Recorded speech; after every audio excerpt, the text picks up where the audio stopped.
Shalom seluruh hamba-hamba Tuhan yang ada di seluruh Indonesia. Tidak terasa kita sudah memasuki minggu yang keempat di bulan ini. Dan kita akan bersama-sama membahas tentang kami menganut kebenaran sejati. Kita akan baca di dalam kitab Filipi pasal 3 ayat 1 dan 15. Jemaat harus memiliki pemahaman dan keteguhan dalam kebenaran sejati yang diperoleh sepenuhnya melalui anugerah Allah dan iman kepada Kristus. Fokus kita adalah menghasilkan transformasi hidup secara intelektual dan tindakan nyata, memimpin pada penanggalan manusia lama dan pembaharuan yang berkelanjutan. Ada 3 pilar untuk menjadi penganut kebenaran yang sejati. Yang pertama adalah menjadi sumber identitas dan kuasa. Inti pembenaran atau status, kita tidak mengenakan kebenaran dari usaha kita sendiri, tetapi sepenuhnya dari iman kepada Kristus. Itu ada dalam kitab Filipi pasal 3 ayat 7-9 dan Roma 10 ayatnya yang ke-11, yang memberikan status baru sebagai anak Allah, yang mendasari keberanian dan jalan masuk kepada Bapa.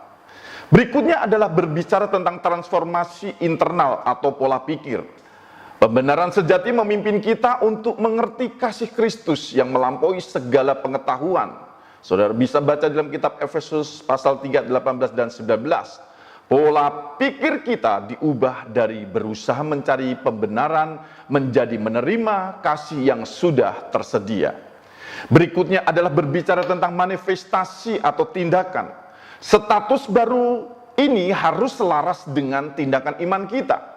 Tindakan yang benar menghasilkan status benar yang membawa kepada hidup yang sesungguhnya, terhindar dari kondisi mati rohani. Saudara bisa baca dalam 1 Timotius 5 ayat 6. Pilar yang kedua adalah berbicara tentang kebenaran sejati, adalah berbicara tentang pembaharuan total. Fokus yang progresif, menganut kebenaran sejati, memiliki fokus yang baru, yaitu mengenal Kristus secara mendalam, bahkan dalam penderitaan. Memiliki sudut pandang progresif, menolak kejayaan atau kegagalan masa lalu, dan terus maju menuju panggilan surgawi. Berikutnya berbicara tentang penyelarasan total adalah proses ini disebut metanoia atau pembaruan budi. Menyelaraskan pikiran dengan firman adalah ibadah yang sejati. Ketika pikiran kita diubahkan, perasaan dan tindakan kita akan mengikutinya, memampukan kita untuk membedakan kehendak Allah. Berikutnya adalah berbicara tentang dukungan komunitas. Pembaharuan pikiran membutuhkan sumber atau firman dan Roh Kudus dan lingkungan atau gereja yang mendukung transformasi ini, agar tidak menjadi serupa dengan pola-pola dunia. Pilar yang ketiga adalah berbicara tentang fungsi dan dampak.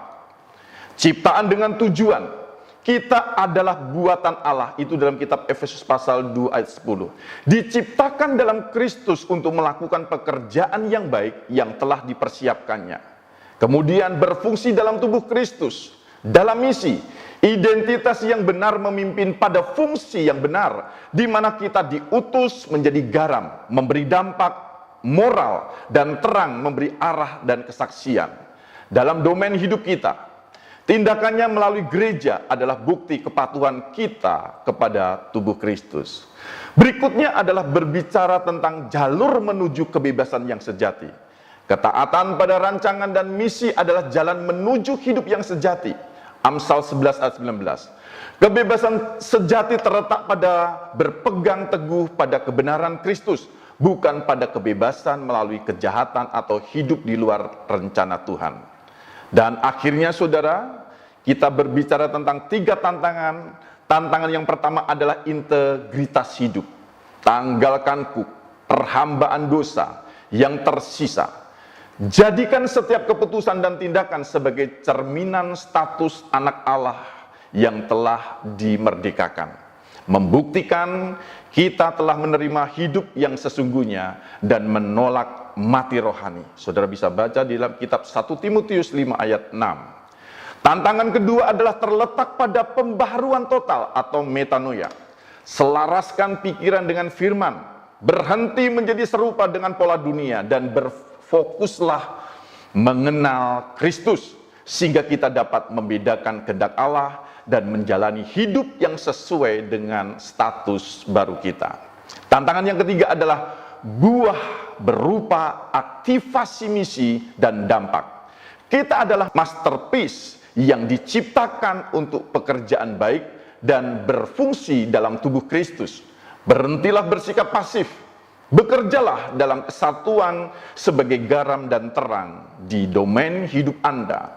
Ingatlah, ketaatan pada rancangan dan misinya adalah satu-satunya jalur menuju kebebasan yang sejati. Tuhan Yesus memberkati. Amin.